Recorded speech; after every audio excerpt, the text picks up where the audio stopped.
So the other day, I saw the cutest pair of shoes online. I clicked the ad and ordered right away because they were so cheap. And then as soon as I completed the transaction, I felt instant dread.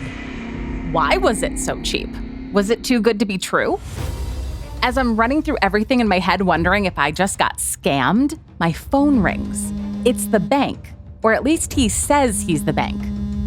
Hi, this is the bank. Is this Amanda Green? Yeah. We're going to need you to answer a few questions to confirm your identity. What's your address? I'm not comfortable giving that information out over the phone. Well, I need to confirm that you're really Amanda Green. How do I even know you're really my bank? Ma'am, it's the bank's policy to confirm our client's identity with just a few questions. But you called me. You have to understand, I need to know that you are actually who you say you are. How about just your PIN number? Welcome to Merging into Life, where we navigate life's milestones one episode at a time. Brought to you by AAA Northeast. I'm your host, Amanda Green. Today, we're going to talk about protecting your identity. We live in a complicated digital world. Data breaches, scams, identity theft. I try to be careful. We all do. But scammers are always developing new and better ways to trick us out of information and money. It takes constant vigilance and skepticism to always be on the lookout for someone somewhere trying to get something from you that you don't want to give. So today we've got two guests here to tell you everything you need to know about protecting yourself online, from identity theft to scams. We'll hear from Robert Siciliano, CEO of ProtectNowLLC.com. But first, Mike Bremer, Vice President of Consumer Protection for Experian. Mike works with clients who have suffered data breaches and consumers who have fallen prey to online scams. What are some of the more common types of scams that you think people should look out for? Sure, I've got a laundry list. So romance scams, they're big any time of the year, but there's something beyond a romance scam called pig butchering that's happening right now. Now, it sounds a lot worse than it is, but basically like you would fatten up a hog before you take it to slaughter. It's the same thing that's done with the lead in a romantic relationship to get someone to invest, generally cryptocurrency, it might be other assets, and then they get you to transfer those assets to some place where they can control them and you can't, and you've fallen for it because you think you're following love, not following fraud. So catfishing has now turned into pig butchering? Yes, it's another name, and who comes up with these, I don't know, but that's the one. Because of cryptocurrency in particular, it's making a big headline. You let down your guard when you get in a romantic relationship. It's just like having one too many drinks at the bar. Your inhibitions go out of the way, and you make some decisions that may not be good for financial health, let alone other things. And it seems like these scams just come across very believable. Yes. And then a couple more event scams, tickets that are 50% below the market. Too good to be true. Too good to be true. Just to round it out, this is a year-round thing with all the natural disasters that are happening. There are what we call charity scams. So you've had a forest fire, you've had a hurricane, you've had a power outage, and people are in need. They'll send you a link to donate, even using different language alphabets to spoof that site. And then you've clicked on the link and it's too late at that point because it may already be downloading malware in your system. And then finally, when you talk about any type of retail, the scams that are involved, you should never use a debit card. You should always have a throwaway, low-value credit card that you can use that limits your exposure if you're shopping online. I think everyone wants to believe or think that they would never fall for something like that. And yet it still happens all the time. Who do you think is most vulnerable of falling for a scam? We've seen the most vulnerable classes of folks are young people under the age of 30 because they don't understand cybersecurity and they have big social media footprints. They're not aware of some of the cyber hygiene and they're very trusting. At the same time, people in the senior citizen class, because they are not as confident with their devices, they also are trusting and they also don't maybe have the faculties there. But I think what's important is that even in the middle, everybody, because we're human, we can make a mistake. And a determined hacker, they're going to figure out a way what your weakness is. Let's say you're into model airplanes, or you're into cars, or you're looking for romance. They will do the work individually to find your weak spot. And so the center of it, we also say that 90% of all the data breaches occur not because of software, not because of hardware, not because the hackers are so smart. It's because humans are vulnerable and they make a mistake. What can people do to recognize these scams as they're happening and protect themselves from scammers?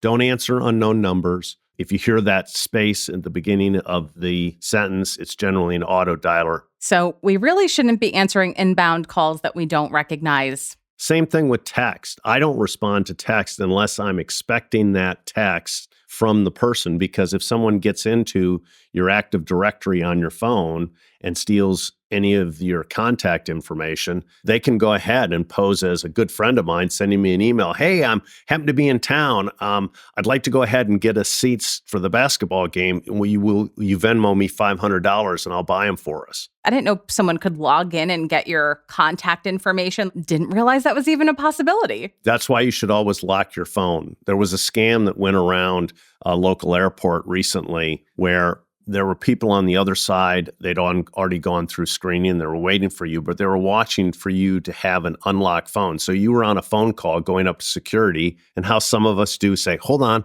let me put the phone in the bin and I'll pick up the call on the other side. So the phone is unlocked. The person on the other side creates a diversion, gets your phone, takes it off into the bathroom around the corner, within a couple minutes can download everything on your open phone, and then they come back to security. You've gone through and you go, oh my gosh, where's my phone? And all of a sudden the phone appears at the end of the line and you think, oh, hey, whew, I got my phone back. You don't report it. You don't say you lost it to your company if it was a company phone. And then all of a sudden you have identity theft occurring because someone's downloaded all your contacts, particularly with personal identity information. Wowie.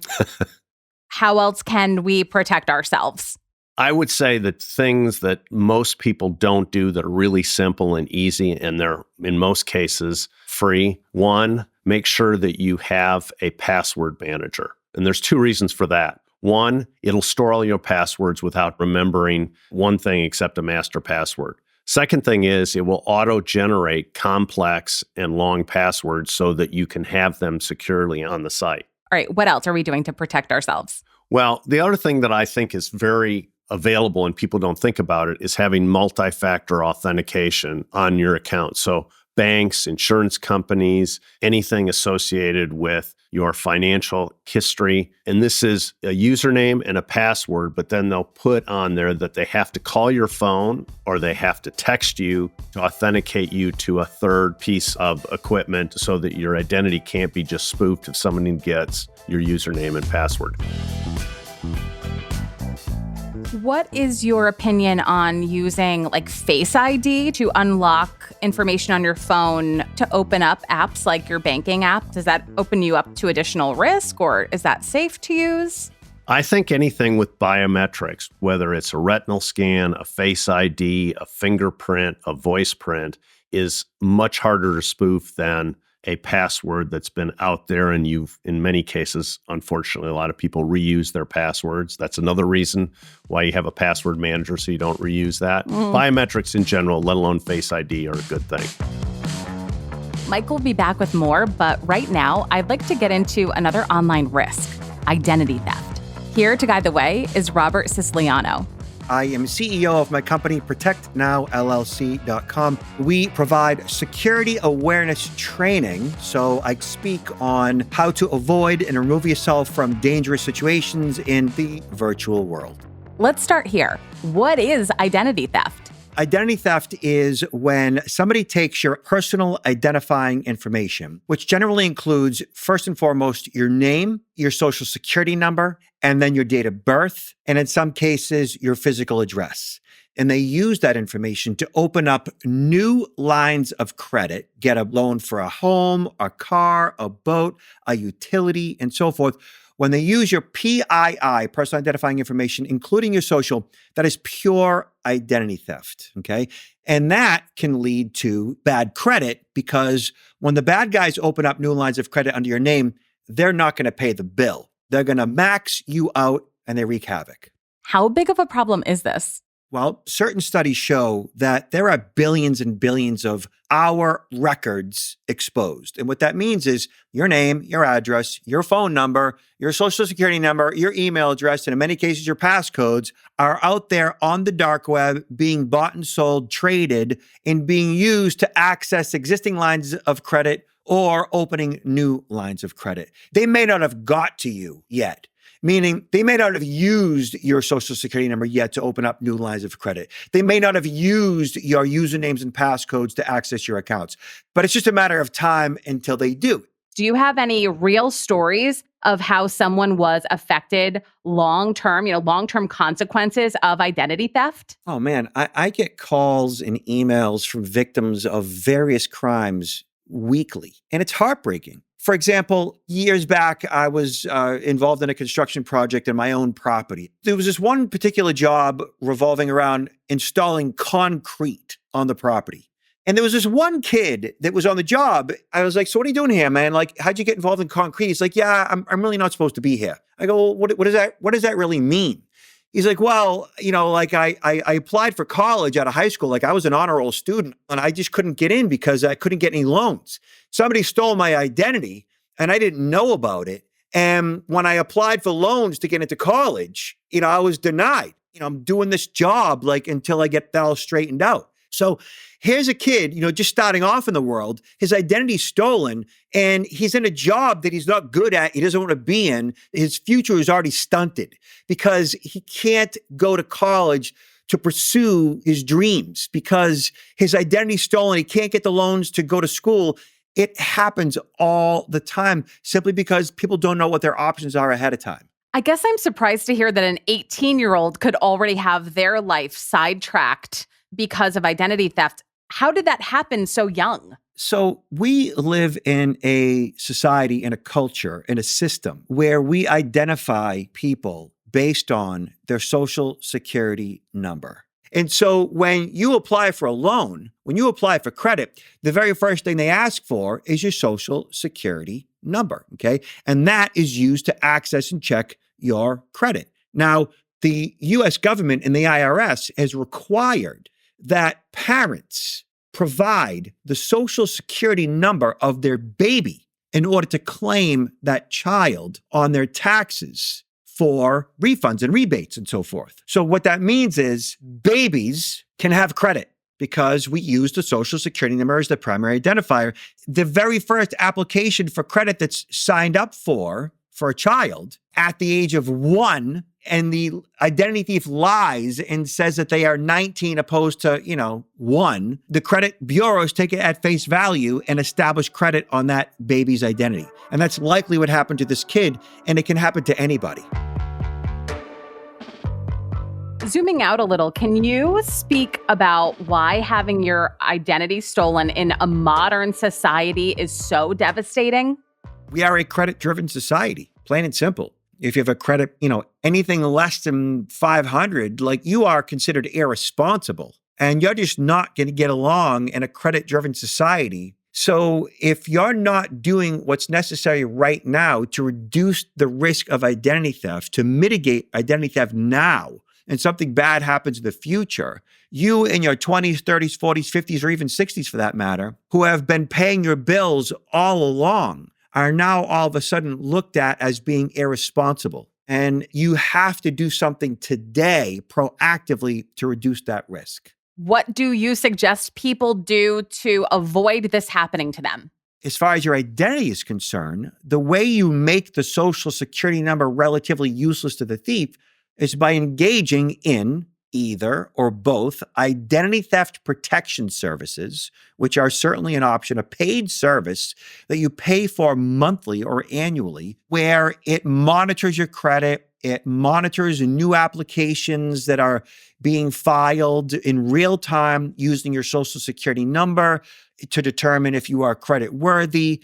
And that identity theft protection, that credit monitoring, lets you know in real time whether or not somebody's out there using your personal identifying information to apply for credit, and you can react and respond in real time to say, no, that wasn't me, or yeah, that is me. Actually, I'm applying for American Express card. It's fine. It's all good. Go for it. Credit monitoring by itself, which often can be procured for free, lets you know generally after the fact that your credit has been accessed and a line of credit has been opened. That's a little, late to the game, cat out of the bag, horse out of the barn, so to speak. But really the best thing that consumers could engage in or should engage in is credit freezes. Today, you can apply for credit freeze online or over the phone through the three major credit bureaus, Experian, TransUnion, and Equifax, and essentially lock down or freeze your credit in such a way where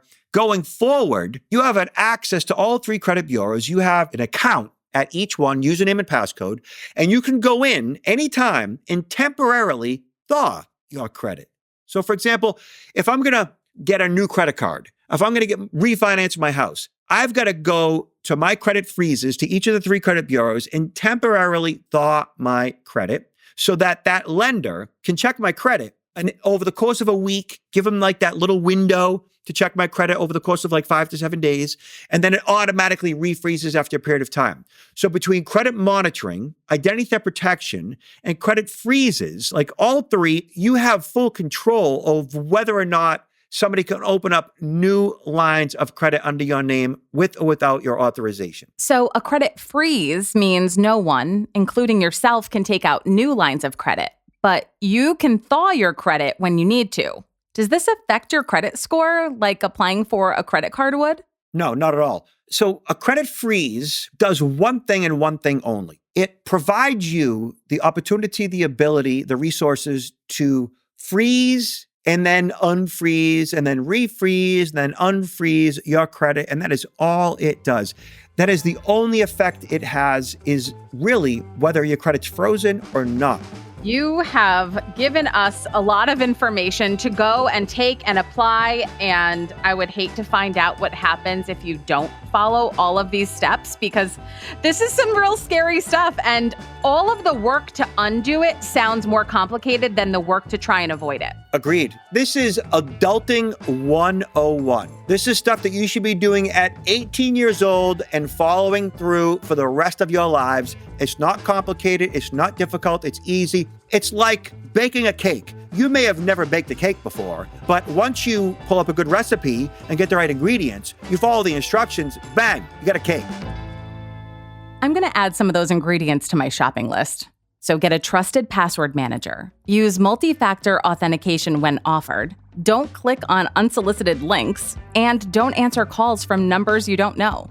It's a good idea to use a low-limit credit card for online shopping, and above all, assume your information will be stolen. With so many data breaches happening, make your information as useless as possible. Freeze your credit and use identity protection services. The Protect My ID Essential Plan is free with your AAA membership. Here's Mike. Well, with AAA, they have a firm belief in safety, security, and peace of mind. And we have our Protect My ID product that's actually both free as well as paid for versions of that. And identity theft protection is a great thing, not only to monitor your accounts, not only to have insurance to cover any funds lost or paid back for time spent on doing it. But the secret sauce with identity theft protection is you have access to a dedicated fraud resolution agent, and they can solve any issues, they can answer any questions, and you have the peace of mind. So it's a great thing. It also has ability to monitor your minors in your family, as well as it gives you real-time alerts as monitoring your credit file. If something changes on your credit report, you're going to get an alert and you don't have to worry about it, giving you the peace of mind you need. Before we let Mike go, it's time for a little rapid fire quiz section. Here we go. What is the best action to take if you receive a suspicious link in a text message? Don't click on it. What is one thing you should never share on social media? Your social security number. What is your number one tip for a strong password?